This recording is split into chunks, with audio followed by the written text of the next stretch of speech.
hear the mistakes. There's lots of them. I ran out of room. First, really happy to win.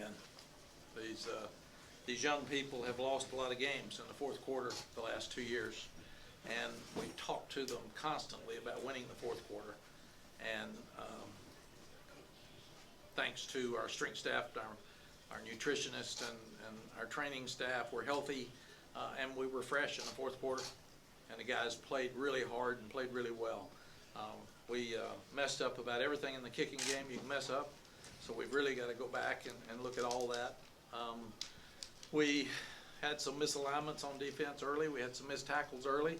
I think that's going to happen normally now with modern day football because you don't tackle as much in preseason, and then we tackle better in the second quarter, in the third quarter, and the fourth quarter. We were very conservative with Sam Howell, obviously around the goal line early, and we felt like at halftime, he's a quarterback. We got to turn him loose. We got to let him go, and he just played a tremendous second half. I thought the game was over when he scrambled and made the first down, and we got the face mask call. That took it back, and then we gave them some opportunities, but the defense stepped up and took over and forced some turnovers, which we hadn't done the entire game to finish the game. So we screwed up in the end. We didn't hold the ball long enough with the young quarterback, so we didn't let the clock run out, so we had to give him another shot. But I feel like that with the energy that we played with, the enthusiasm that we played with, the way that Sam played the second half, or really the fourth quarter, we can eliminate a lot of coaching mistakes, and we have a chance to be much better than we were today. I like Will Muschamp a lot. I know it's hard when you're coaching against a friend, a guy that's coached with you. So I hate that for him, but I'm really, really happy for these young people, and I've never seen a happier group in the dressing room than they were tonight. The 05 national championship team was not any happier than this team tonight, so I'm really, really proud for them.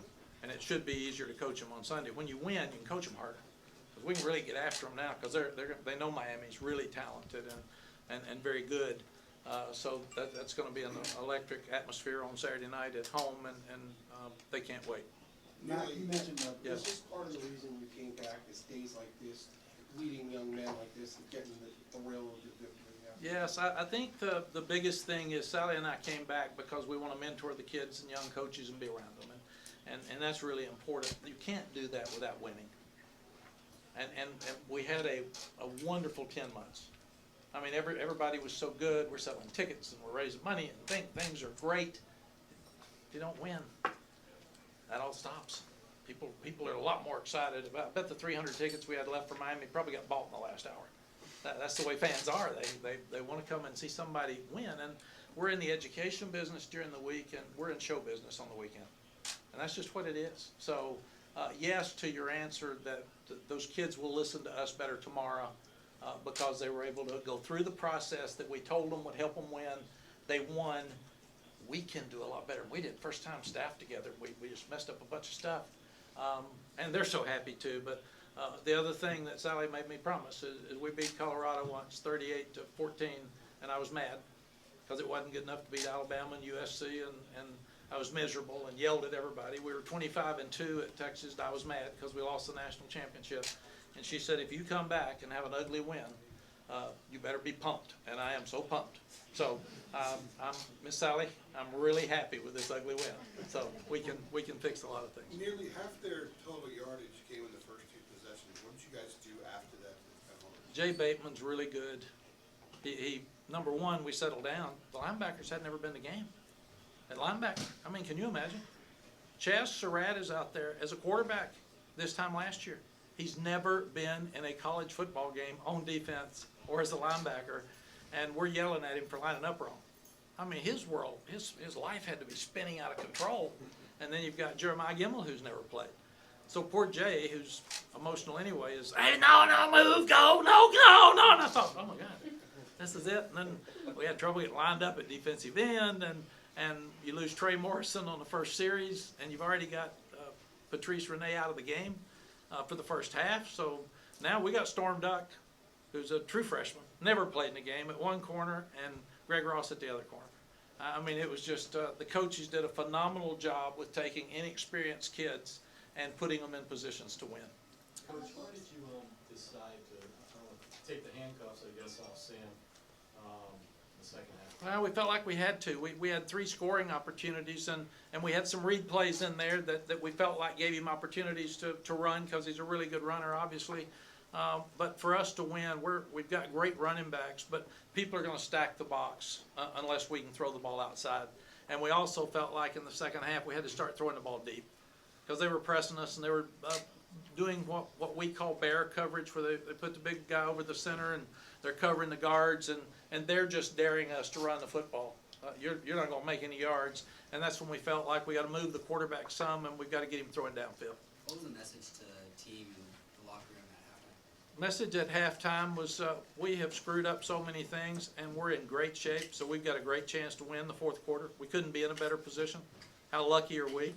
So you just got to believe, and you got to keep playing. And I told the coaches, your job is to walk out of our little meeting and walk into your meeting with the players and convince them how they're going to win the game. And then my job is to convince the coaches and the players how we're going to win the game. And I always take the stats, because that is important. We felt like we had to outrush them, and when we outrush the opponent, in my life, it's about 98% that you win the game. Coach, And then we got the 2 turnovers late, which really helped. But we just kept telling the kids, you got to believe. And every time adversity hits, we told them, get more positive, get more animated. If you do something good, we're going to be all over you. If you do something bad, we're going to be picking you up, because they've had a lot of things happen bad in their careers the last 2 years. And we just told them, this is new, this is different. Coach, your team was down 11 in the third quarter, and last year typically struggled closing games in the fourth quarter, and then you went and scored 15 unanswered points. What have you done, whether it be camp, practice, message before the fourth quarter, that you think is working? I feel like, number one, we've sold them on fourth quarter every day at practice since we started in February. Every day we have a fourth quarter drill, every day, and we bring them up. And then what we've done is we felt like, we learned at Texas that if you stay out in the heat too much, you wear them down, and they get dead-legged. So we take them out in the heat for an hour, and then we take them indoor for an hour. And they're in shape, but they're fresher, and they're climatized toward the heat, because we didn't have anybody with troubles today, but they're fresh. And Brian Hess did a great job with them this summer. So I was really, really impressed with their energy and their conditioning late in the game. Mack, you've been doing this.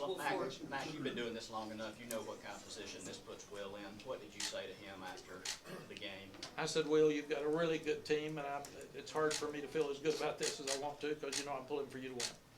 Good luck. How do you respond if you're in his situation? How do you get a team back? He's done this a lot. He'll just pick them back up. I don't know who he plays next week, but they have a real hard schedule. I mean, we've looked at that. Like us, we got 11 bowl teams. So the thing he'll do is he'll go back to work like we did, and he'll try to figure out why they didn't play as well the second half. And all you can do is take what happened and show them why they didn't win the game, and here's the things we got to do to fix it. That's all you can do. It's we will do the same thing. Tomorrow, you will think in tomorrow's meetings we lost the game, because we will be all over each other and all over them. And that's just, we've got to fix this. We can't have this to beat Miami in. So this one's going to be a lot of fun till about 3 o'clock tomorrow. Mack, this is a little different than most first games for you. You've been in your first game before. You've been in national championship games before. It was a little emotional for you after the game. You got a chance to go and see your fans. How rewarding is this for you to be able to come back and experience this? Yeah, Jeff, it was wonderful. I don't usually even raise my hands to fans or sing fight songs and all that, and I thought I should, because they stayed, they were loud, we stunk some. Somebody said they booed, and I said, good, they really wanted to win. Man, I booed too. So that's just part of the process. But I wanted to tell them thank you, because we need them, and we need them Saturday night. We're going to need them in Wake Forest when we go up to Winston-Salem. I saw them play last night, and they had a great win late. But I did get a little emotional with Allison afterwards, because everything we've told these kids that would happen happened. And those kids were so happy. And my life and Sally's life is better when we get to see happy kids. I mean, the process that we've done, the people that we've brought in gave them opportunities to be happy. And I just, that's the best thing in the world, to see them do that.